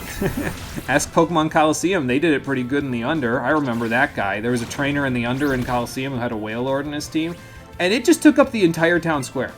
Like, you went into a battle and you were in the Under's town square, and Wailord was just this big. Well, fuck me, I got you. Shaking. Yeah. Well, Rich sent out his Wailord again. Oh, god damn it. I'm gonna have to fix my house. I spilled coffee on myself. Oh, man. It's just an air horn when it comes out of the Pokemon. Pretty much, yeah. Let's see if Stitch can handle a Slowbro. This might be an interesting thought for the Pokemon League, so... Just use Pokepelago to use Asshatch eggs. Yeah, I think it would have been nice if you could make other things, but it's like a lot of things in Sword and Shield, and I will rail on Sword and Shield all day. I'm sorry for anybody that actually likes them, but I will rail on them all day about the untapped potential that they have, because it's like, what's the word I'm looking for? It's endemic. I think that's the word I'm looking for. In Sword and Shield, how much untapped potential there are in some of the mechanics, because they just plopped a lot of the stuff into the game and said that's good enough. And it's like, no! Wow. That's not good enough! Keep going! So what you're telling me is Pokemon Sword and Shield is Fire Emblem Fates. Oh ho! No, because I think Fates just wasn't designed well in a lot of cases. Like, the only time that I found Fire Emblem Fates to be designed well was Conquest Chapters 7 through 10. Everything else can be soloed with the main character attached at the hip to one of their retainers. Listen, all I'm saying is, it felt like a lot of Fate's mechanics were prototypes to everything they did right in Three Houses. That makes me want to go, Ugh! It doesn't make me want to go, Ugh. It just makes me think, like, okay, so, but you had a decent chunk of these things right in Awakening. Now, It didn't name its continent. Oh my god. Yeah, no, it didn't. It's called Fateland. Yeah, no, they didn't name the continent. Yep, I know. It's like, come on. What are you guys doing? Where the fuck do we live? You know what's great, though? Is that Shadows of Valentia was so much better than Fates was. By comparison. That it just... That a remake? It was Fire Emblem Echoes, which was the remake of Gaiden. Now, I will give Gaiden credit. Gaiden was a really well-designed Fire Emblem game. So Echoes was operating off of a base that was already well-designed. But Echoes itself was also really good, so, like... I never understood this thing's design. It's literally What, just like... Hitmonlee? It's just legs. He kick, and they springboard. I hate his legs. He can kick from 15 feet away and still hit you. It's just... The body's so weird. He looks like a potato. You know what I miss about Hitmonlee, though, in these later games? In the previous games, like from Stadium until Pokemon XD Gale of Darkness, when Hitmonlee fainted, he just fucking face-flopped, dude. Like, he just... His arms just went down, his eyes rolled into the back of his head, and he just flopped on the ground. Like, I miss that. I don't know why, but it's just so much funnier to me than the way that he does it now. I don't know. Speaking of Pokemon that I kind of miss from the Stadium through XD days, Poliwrath used to pose like a bodybuilder in those games. Now he just kind of sits there and has a fighting stance up, which is probably more practical, but it's not nearly as memorable. Whatever. But yeah, I really want the Pokemon camp system to be like super fleshed out to the point where you can like... Basically, that's like your rest stop. Like, that's your Pokemon Center. Like, give me a region where there's no Pokemon Centers, and in order to heal my Pokemon's HP and Power Points to full, I have to use a tent, basically, to do it. And you have to, like, rest for the night. Because I would be hella down for that, but... Will that ever happen? Doubtful. That should be the part of the unexplored region. Like, no towns, no bullshit. It's just a full region of new exploration. You have to make your own Pokemon Center, and the entire goal of the game is to go around as a professor's assistant, discover new species of Pokemon, and then get embroiled in like a Monster Hunter World scenario where there's an invasive species trying to destroy the island. We talked that about one dickhead on the boat that's obviously part of the team. Yeah, well, we talked about how interesting that would be on a previous stream, though, and I still stand by that. I think it would be really cool to have just like a completely unexplored island that you go to as like the first explorer of the island. Now, the trainer would have to be a little older, because if you're just having 10-year-olds run around in random wilderness, that's not very responsible, but, Let me set the plot of the game here, because I've been thinking about this. Let's see. Shadows over Valencia was amazing and bad. Thought Gaiden was literally a dumpster fire to you and thought it was the worst Fire Emblem game ever. Then they made Shadows of Valencia and they redeemed Gaiden. That's amazing. Granted, it has a lot of the problems the original had, like what's a res stat? Mages melt foot soldiers, mages melt armored knights, mages melt Pegasus knights sometimes. Mages melt mages. Why? Yeah, I guess that's true. Yeah, I can give you that. That is fair about it, because, like, magic in Gaiden, and by extension in Echoes, is pretty damn busted, because they didn't just have, like, okay, well, we have it be part of the, weapon triangle, or we just have it be kind of like bows. It was a whole system of magic, like almost like a white and black magic Final Fantasy style thing. So I can give you that. Mages were pretty busted in that game, so I'll give you that one. I still think that Shadows of Valencia was pretty damn good, though, by comparison. But it could have been because I played it in proximity to when I played Fates, and I was so utterly disappointed by Fates that anything would have been better. But I don't know. I have to go back, so we'll see. So. Yeah, they made it cost HP to nerf it because it was broken in FE1, and it didn't work. So, like, oh boy. I can see the plot for this Pokemon game in my head. Basically, you're part of, like, essentially a giant research team. You might be like a 10-year-old, you might be a little older, who knows. But you're essentially like a professor's assistant in training that's, like, was a trainer before, but you were like, you know what, I'm going to go off and be a professor's assistant. So they take you off to this island, basically with a bunch of really skilled trainers, and it essentially comes down to, let's set up a camp, like, near the beach with a bunch of resources, let's live on this island, let's discover a bunch of species, and as you progress the game, it's just discovering a bunch of new Pokemon. You have a reason to complete the dex, but there's also the story on the side of how some of these new Pokemon are, like, ridiculously dangerous. Yeah,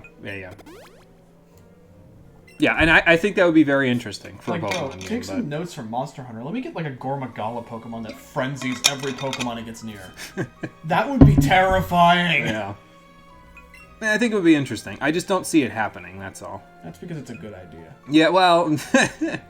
I mean, you're not wrong. Damn, did it get a little warmer in this room? That's a Rhydon. I'll go catch it. Look at that big boy. He's gonna eat the damn Pokeball before. Yeah, I know. If he attacks me, he's just gonna eat it. Oh, holy shit, it ate an Ultra Ball! Let's see if the Premier Ball will work. I'll use a silver. Actually, I'll use a golden raspberry. We got 9 of them. Might as well. There we go. That only put it to launch. What the shit? Yeah. Well, oh my God. What a waste! What a waste of a Premier Ball. You were like, yo, let me use the expensive one, and then you just went. They said use the most expensive one. Says some of the beats from a story you want to write. Your last Black and White 2 playthroughs are meant to be concurrent canonically. Ah, okay, gotcha. Hey, look, you caught it when you weren't looking. That's usually how this works. Very nice. And Interceptor leveled up. Perfect. Also, on the subject, I have not played Rise yet. I'm waiting for PC release. It might be the hardest thing I have ever done. It's crazy to me how Totoro got a rare candy and he was a full level above Interceptor, like, 15 minutes ago. Let's read Rhydon's Pokedex entry, shall we? Its brain developed when it began walking on its hind legs. Rhydon's armor-like hide even repels molten lava.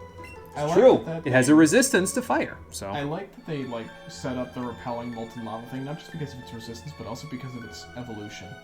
Yeah, Rhyperior, yeah. That thing is so cool looking. Now, it can't repel molten lava for very long because it doesn't have a high special defense stat, but, you know. No, I've been pretty good so far, sir. Hey, how you doing? Yeah, you doing good on this road? A little tough? Yeah, let me make it worse. Yeah, just yeet a bunch of Pokeballs at you. Oh, Daniel and Rosella started off being some of Burnett's assistants on the Dream Radar project before both became trainers, both in their late teens. Okay, gotcha. This Mr. Mime, I don't think Interceptor can do very well against. Well, actually, no, because it's Psychic and Fairy, so Crunch is neutral. Also, and it's physical, so like... Another news, local man needs to just start writing and drawing again instead of procrastinating. Hey, I guess correctly. Perfect. The ideas leaking out of my brain. You should write them down just in like a little, like a spreadsheet or a notepad document, basically, just so that you have the story beats there, so you can just recall them later and think about them. Like, even if you're not going to write them, just write the little important things that pop up in your head I've when you always see wanted them. to You know? run with a system that I discovered when I was still with the old group of friends. I've always wanted to run like a Pokemon campaign because then it just has so much untapped potential I cannot physically describe it. Well, there's a reason why a lot of my time in my early days of the internet back in the mid to late 2000s, I spent a lot of time on Pokemon forums. Because there was so much potential for you to just like do text-based roleplay there, and I just spent a lot of time over there. So You actually text-based roleplayed? yeah. Oh my god. I didn't get very good at it or very This is far like- at it, but yeah, I did. The reason why this is so surprising to me is you never seemed like the type when you were younger. Yeah, I mean, maybe I just got a fill of it once I was, when I did it for... Honestly, a lot of my needs to do that when I was younger kind of just evolved into me realizing, damn, I really just need to play Dungeons and Dragons. Game Freak sucks. Then there's Sasha's journey through a modified Alpha Sapphire with plenty of story beats from Emerald. Okay, gotcha. Yeah, that would be... Oh, sorry, entails a major franchise entry. Why you like this game? I keep telling you. Now, I want to be fair. I don't want to be fair to Game Freak, but I guess I'll give them the benefit of the doubt and say they did develop Let's Go from the ground up specifically for the Switch. Whereas from what I understand, Sword and Shield was originally going to be a 3DS entry, and then it got moved to the Switch when they realized, oh yeah, the Switch is going to be out like 2 years before we before we release Sword and Shield. We should probably do something about that. And, yeah. But that's not really to say much because, again, Game Freak is one of those companies, and the Pokemon Company is one of those companies that is literally one of Nintendo's biggest cash cows, if not the biggest cash cow for Nintendo. So you would think they'd be privy to that information before they start developing all this stuff. Yeah, that was a small horde of Pokemon that just popped up right there, wasn't it? Well, we dodged around all of them, thankfully. Might be a little difficult to do that while we're doing strong push puzzles. I keep wanting to say strength puzzles. There's strong push puzzles in this one, and we'll be doing a couple of those in a minute, but... We're approaching my target, though, in terms of where in Victory Road I want to end the stream off, so we'll get there in a little bit. Probably in the next 10 minutes. Although it'll probably take a solid little while longer than that to finish up what happens there, but we'll see. Yeah, it's the largest grossing franchise on the planet. That is true. That is very true. So you would think that they would be privy to information like this is when Nintendo's new console is going to release, but apparently they didn't pay it any heed and they just kept developing for the 3DS anyway. Wow, Jimmy, if I didn't know any better, I'd say you were... Can they just sell Pokemon's license to Genius Sonority already, please? I would have taken a bunch more games in the Coliseum line than I would have taken all this stuff here. Even the good that's happened since Genius Sonority made Coliseum XD, I feel like if they just kept making Pokemon games, I would have been more okay with it than where the franchise is now, even with the good games that we got since then. So, don't care if it's trash, you want a third Pokemon Coliseum game. Hey, if they give it to Genius Sonority, it probably won't be trash. Although, I need to see if Genius Sonority is even still a company, because I haven't heard of them since Pokemon XD, developing anything. So, I don't know, I'd have to see. Excuse me, Zubat. Thank you, Zubat. There's a Max Revive. Alright, now. Excuse me, Rhydon. We need to go check this stuff out over here. Oh, good. There's just fresh water coming out of this thing here. It must have had an untapped little spring there. Although it's tapped now, it looks like a Rhydon went and had a field day in there. So, what's up, officer? I am. Sure, why not? So yes, Officer Jenny just restored Jenny's HP to full. So that's pretty cool. Let's see here. So probably I need to push this here and almost get run into by a Zubat. There is nothing there. Oh, okay, there's a Rhyhorn there now. The memes have started. Oh, You should great. recognize that if you've played Dragon Guard. Oh, great. Get out of my way, Zubat. Thank you. Excuse me, Rhyhorn. Last time Genius Sonority was involved in a Pokemon game was Pokemon Shuffle, which was 3DS exclusive and then ported to mobile. Oh, okay, gotcha. I was kind of hoping that they didn't just disappear as a company or get absorbed into the Pokemon Company or something, because that would be sad. I liked Genius Sonority's game development stuff. I mean, they were kind of limited in some cases of what they could do, But I don't think that was a Genius Sonority decision, to be honest. I think that was a Pokemon Company decision. Because, I mean, when they got to develop basically a full-fledged Pokemon game, when they developed XD, I mean, it was pretty damn good. So, oh, I missed an item. We'll go back and get that in just a second. Is there any hidden items here? No. Okay, let's grab this. So now there was a wall there, but now we can actually get past it, and we'll do that in a little bit. But first, we gotta go down here, because this leads to something that I'm looking for. Oh my god, I just noticed something. What? Those are all, like, boss weapons he's standing around. Mm. Like, there's the Ifrit Spear, there's the Seething Core Greatsword. There's a Saku weapon in there. What the shit? Slow down, Mithra. We got this. I know you're a little afraid, but it's okay. We've done this twice before. And in case you were wondering what we've done twice before that we're worried about, that shadow might look just a smidge familiar from other places we've been, although this one is new. But, you know. Hey, look, a PowerPoint Max. That does what 3 PowerPoint ups do, basically. It's 3 PowerPoint ups in one. So it maxes out the PowerPoints of any one move you use it on. It's pretty good. So, XD was literally the greatest advertisement ever. Michael, the protagonist from XD, was meant to be a literal self-insert. You get to be a kid, you get a sick moped, you get to go on a Pokemon journey, and you get to be a hero. Yeah, it was a really good advertisement for the whole series, honestly. So, and then there was the first Pokemon Coliseum game where I can describe the main character as a complete shit-eating grin into a character. He was Joker before Joker was Joker. And by Joker, I mean P5 Joker. Oh you're right! Although, if we're being honest, Surf was Joker before Joker was Joker. But that's a different game that we'll play at a different time, so... Wait, what? Yeah, you haven't seen the opening to Digital Devil Saga 2 yet, have you? I haven't played DDS2 yet.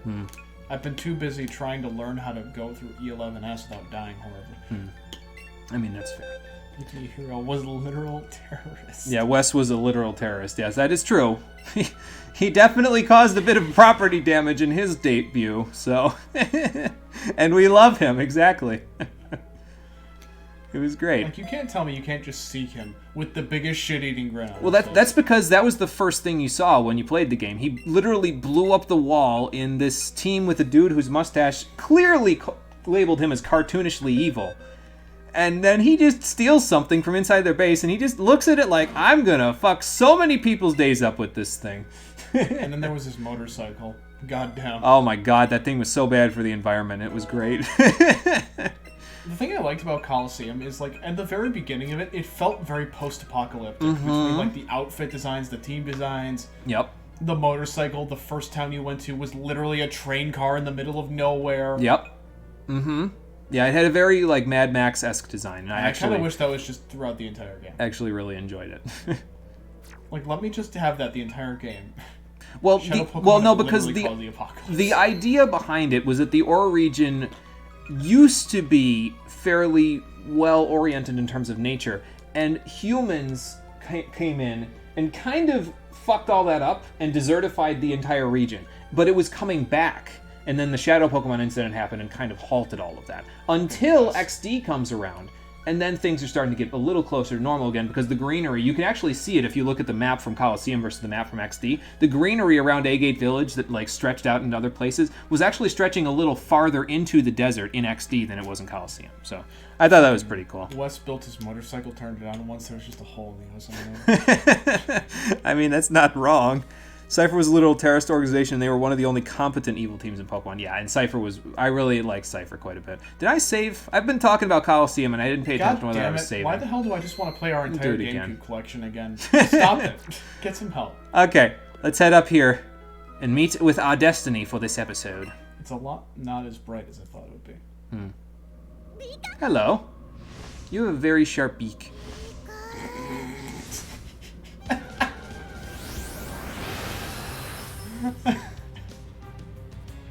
Play Pikmin 2? Oh boy. Bro, you want to hear about I never got into Pikmin, but maybe I'll give one of them a shot. Bro, you want to hear like obscure bullshit from GameCube era? Custom Robo. Oh my god. Custom Robo. What the hell? Bro, that game was something else. Oh my god. I never got good at it either. I tried. Oh boy.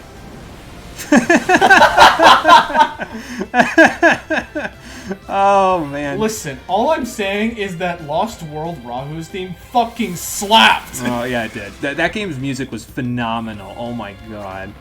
I want to play it again. I need a fucking GameCube emulator, bro. I mean, you can get Dolphin now.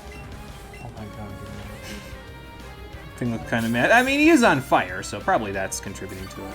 Rahu was terrifying. Oh my god, yeah.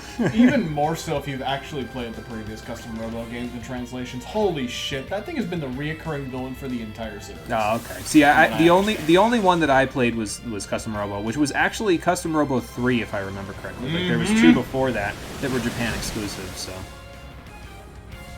And they made Custom Robo Arena for the DS. See, I didn't even know they kept going after that. Wait, what? Honestly. Oh, boy. There was another one? Okay, so now we can catch the third of 3 legendary birds. It's Moltres, and he's probably going to be the reason why I'm going to end up using all these golden Nana berries. Like, that was the worst thing. I mean, it almost worked. Okay, that did work, although it wasn't in the circle, but, you know.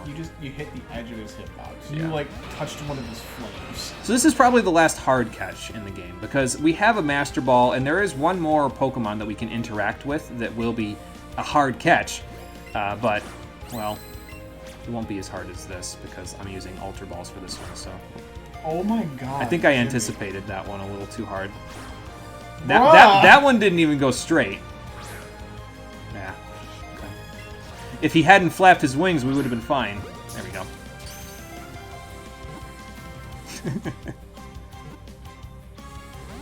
You'd be a terrible Pokemon trainer. Your sense of aim is just terrible. I blame the sensitivity of the controller, okay? Bro, don't talk shit about my Joy-Cons. At least they're not the old ones that drifted. I mean, that's true. The old ones did drift. Oh. Can you just stop moving so fast, Moltres, so I can... Oh, that was almost in the circle. Come on. Come on! Almost. Oh, well. Okay. But yeah, I'll probably end up using, like, most... He's getting very angry. If not all of my golden raspberries and golden raspberries. Yes, he is on fire. Yeah, all the legendary birds have, like, particle effects to them. See, the problem is that he's not on center, and piss off. And he's up in the air. So like he's moving around, but he's also not directly on center. So like he's moving left to right, but he's also up in the air. So you have to throw it harder than you would normally, and that doesn't really help. So like that actually. Finally, you got great. Yeah, I didn't want to wait because I knew if I waited, he wouldn't have. He would have started attacking again, basically, if I would have waited. And I didn't want that. I don't think the Nana Berries have been working. Honestly, because he's still moving. Okay, now it worked. And I still didn't get in the circle. I should have waited. Oh, well. Nah, that's fine. Moltres is mad that she caught the other two so easily, so it's putting up a fight. It's okay. I relish the challenge. I caught the edge of his wing there. The challenge excites me. Apparently it excites him too, because he's burning it up. Yeah, he's getting them anime powers. He is. He's getting into it. Okay, so stop swatting at me. Have a berry. Let's all go home. I'm okay with it putting up a fight, because I expected this from all three of them, honestly, so.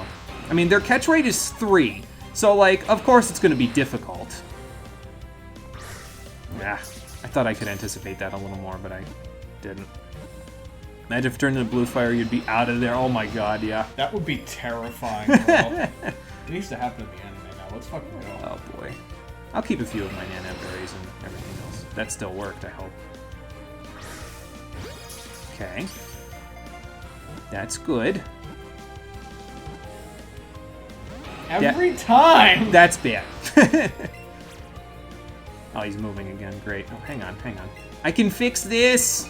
I think. It didn't work. I mean, he's on fire, bro. Yeah, he probably singes the bananas before they even get to him. On the plus side, I'm gonna have fried bananas after this. Yeah. Cole's like, now I want those. I'm a food addict, bro. Yeah, you gotta throw a little harder with these guys, because they're up in the air, so... Just don't accidentally hit me. Yeah, I'm trying not to. Here, I got you. And I think eventually Moltres will run away, but I'm not 100% sure about that. But I did save, so that's not really a big deal. Yeah. I thought I could do it quickly and get away with it, but obviously I was wrong. I could probably get an excellent if I was really, like, close with the timing, but... Okay, Finally! got him. No, that's actually about how long I expected all of them to take, is about that 5 to 7 minute range, because usually it takes just about that long for me in other games, although it takes a little longer in Gen 1 for me to catch the legendary birds, because you miss the Pokemon in Gen 1. Like, you could just, like in Let's Go here, you could throw a Pokeball at them and just completely miss in some of your throws. And it just completely, it's like hitting zero shakes, essentially, but they just say, no, you missed the Pokemon, so they don't remind you. Oh my god, I know. It's not something to go back to. Alright, so now that the Firebird's been caught, let's talk about Custom Robo so it can cause more pain. Oh, good lord. Talk about it quickly, because after the Firebird, I was planning on giving it a rest. Actually, let me read his Pokedex entry first. Cool. So, let's read Moltres' Pokedex entry, shall we? Moltres is a legendary bird Pokemon. As it flaps its flaming wings, even the night sky will turn red. Also, I'm required by law to say this. Self-roasting chicken. Got him. I mean, yeah. We got him, Mithra. We've got all the legendary birds. Perfect. Now we just need to fuse them into one. Oh, good lord. I'm surprised they never brought that up. Well, I mean, Lugia. Hmm. I mean, it's not a fusion, but if the movie's anything to go by, it probably rules them. Lugia was a badass in those movies. Holy shit. He squares up with all these other legendaries. Back in the day. Okay, so that takes care of Moltres. Let's go take a look at it. Do you want to talk about Custom Robo, or do you want to wait till tomorrow to talk about it? Wait till tomorrow. Okay. I don't want to cause more pain. Hopefully I'll remember to tell you that you wanted to talk about it tomorrow. I missed that age of rumors when the internet was so small. Oh my god, bro. Yeah. Let me That tell was you, nice. Let me tell you something.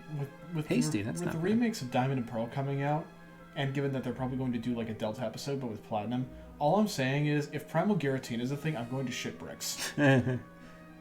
Literal Hyper Satan. Actually, how's its stuff? Oh, well. Oh, damn! That's not too bad. I mean, speed's not so good, but we can fix that if we ever...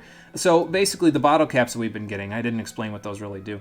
The bottle caps that we've been getting when we fought Mina, you can actually use them when the Pokemon is level 100 to maximize their IV. So, like, you take them to that one guy who said, hey, I'm the Hyper Trainer. If you've got bottle caps, come give them to me over by the daycare center near Cerulean City. And if you give him a bottle cap and you give him a Pokemon, he says, okay, is it level 100? Yes? Okay, I'm going to Hyper Train it. And then he just maximizes whichever stat you choose. If you give him a golden bottle cap, it maximizes all of them. But we haven't seen a golden bottle cap yet. I find that you can't get them without insane luck, so... Moltres really out here like, okay, how fast do you go? Not so fast. How hard do you hit? Yes! Okay, but we've captured Moltres, and we have about half of Victory Road left in front of us. Will we be able to surmount its challenges? Surpass its challenges, even. I don't know if surmount is the right word for that. Surpass its challenges, reach the Elite Four, and take them on to become the champion of the Kanto Pokemon League. Find out on the final episode of Pokemon Let's Go Pikachu the Stream Edition. That's not true. I have post-game stuff to do afterwards, but it's the final episode of the main story, which will be happening tomorrow at 4:30 p.m. Eastern Daylight Time. So, thank you for watching, everybody. I appreciate you coming out to Twitch and YouTube to check out the stream. Mithra's warming up 24 hours in advance. That's okay. It'll come in handy for us. Just don't overstretch yourself or anything like that. And I will see all of you on the next episode tomorrow at 4:30 p.m. Eastern Daylight Time when we finish this bad boy up and then get to the postgame. Until then, everybody take care and have a good one. Bye. You can't decide what outro you want to use, can you? No, I'm just switching it up at this point for laughs. Just for the hell of it, huh? Just for the hell of it. Just like that Graveler. Just for the hell of it, he's just walking around. Oh, good lord, I'm gonna get gangbagged! Run! Run now, Jenny!